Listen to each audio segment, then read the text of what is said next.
All right, peep this shit. I'm gonna try to make this quick. So I tried to rush it, but essentially, Aerith knows everything that's going on in the original FF7 and what's about to happen between Remake, Rebirth, and whatever this new game is supposed to be called. That's going to be the third chapter after Rebirth, right?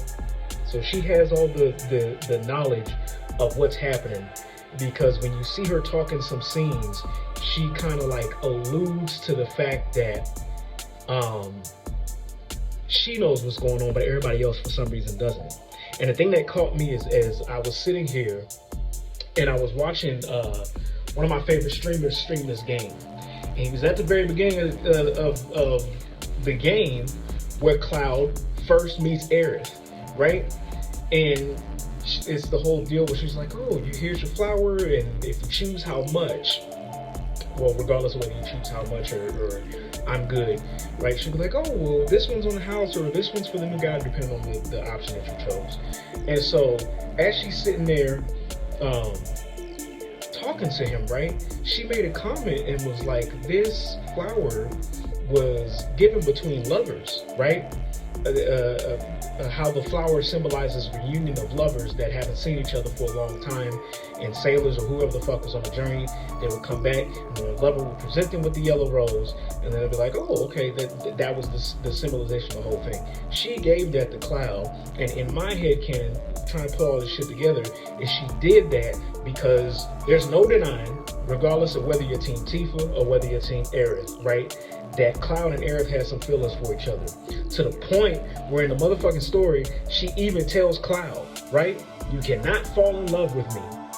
And somehow, going into Cloud, like I was saying in the last video, somehow Cloud's subconscious or whatever's going on with Cloud, right, he has partial knowledge of this shit too. He may not remember to the scale of fucking Aerith, but he has knowledge to the point where when he dropped off of the Sector 7 portion, right, and he first meets Aerith, and they're talking about how everybody wants material and how she has one. And so she shows him where it's at, which is, if you know previous games, you know where it's hidden, right? And then she makes the comment to Cloud, oh, my material is not good for anything at all. Nothing at all. Which I'm sure, putting this shit together, Aerith fucking knows what the material is going to be used for, but she can't tell him that yet. She can't even tell him any of the information. However, when she said that shit, right, Cloud had this motherfucking Mako flashback of shit that would have taken place in the previous era or the previous timeline of the game, of how the material is being used. Then Cloud sits here and makes the damn comment, oh, well, maybe you don't know how to use it yet. Remembering all of the shit that has come back to him yet. There was another scene between them two. I think this was the same scene where Aerith told Cloud, you cannot fall in love with me regardless of what the fuck happens. And in that moment, he has another flashback. I'm not sure if this is a scene. It might be another scene. Correct me if I'm wrong. But in that moment, she has another motherfucking flashback. He has a flashback, right? Of the shit that happened to Aerith in the previous game, and it affected him so goddamn much it made him cry in real time. Like, he felt something for that shit, right? It hit him hard.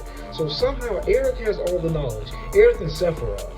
But we don't know, at least if y'all know, let me the fuck know.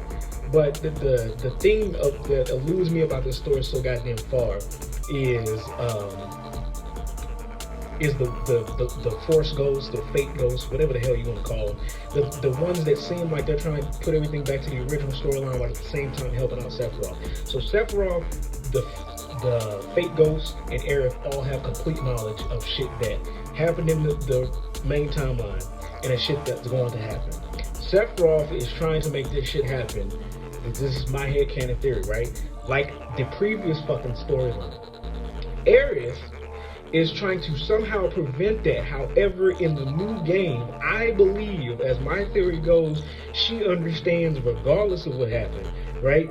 This bitch has got to get KO'd, whether it be by Sephiroth or she's the one that fucking does it, right? And now, after the fucking scene with Integrate, right? Zack's in the play in this shit. Zack knows what the fuck he's doing. Or he doesn't know what the fuck he's doing, but somehow he's back. So, at the previous goddamn timeline, right? When they were going to fight Sephiroth, I don't need my goddamn shoes. when they were going to fight Sephiroth in the Fate Ghost Tornado, and they had to fight all the goddamn not behemoths, but what's that something called? Bahamut's, the different versions of the four schools coming together, right? Aerith let them know that there would be some part about fate that would be changing, right? Like going into whatever the hell dimension that was and fighting Sephiroth at that time and doing what they were doing, they were willingly like deciding to change fate. But I believe at some point in that story, she let them know like, for the good of the bad, y'all gotta know this is a responsibility that y'all doing, right?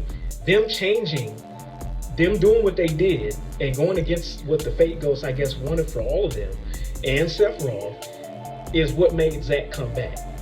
And this motherfucker, it's not like a Liu Kang situation where this bastard dies and he comes back as a zombie, he's all tattered up. No, Zack is good, and not only is he good, he has his original blade, which I'm pretty sure there was only one of those because he got that from Angeal, who inherited that from his family after Angeal died. So there's only one Buster Sword. So now he's all of a sudden back as if the previous events of Crisis Core didn't even goddamn happen. Or at least some of them. Because I'm pretty sure Angeal and Genesis is still gone. And then we know what happened to Sephiroth. So all of that is still concurrent, right? My final theory that I'm thinking about all this shit is something's gonna happen to where I'm trying to figure out how to fucking do this, right? Something's gonna happen to where Aerith is, like I said, she's aware of the fact that, in my theory, she's aware of the fact that she knows she needs to sacrifice herself to do what she needs to do to counteract Sephiroth's bullshit with the black material, right? Somehow Zack being there is going to end up bringing her back, right? In the same way that he came back, but I feel like the way that they're going to tie it all in together is Zack is going to end up giving himself up to bring back Aerith. Now that he's in the play, especially with the connection that he had with Aerith. And, oh my goodness. That's just what I got right now. That's just what I got right now. I came back and I seen this shit and I'm like, I saw Zack and something was like, motherfucker, I was gonna talk about it to my goddamn self. And I was like, you know what? I'm gonna just go ahead and make a motherfucking video. That way my thoughts are out there because I want to know what the fuck y'all think. And if there are people that got their own goddamn theories about this game and what the fuck goes on, or if something that I'm saying is congruent with what you're already goddamn thinking, let me the fuck know, because I want to know.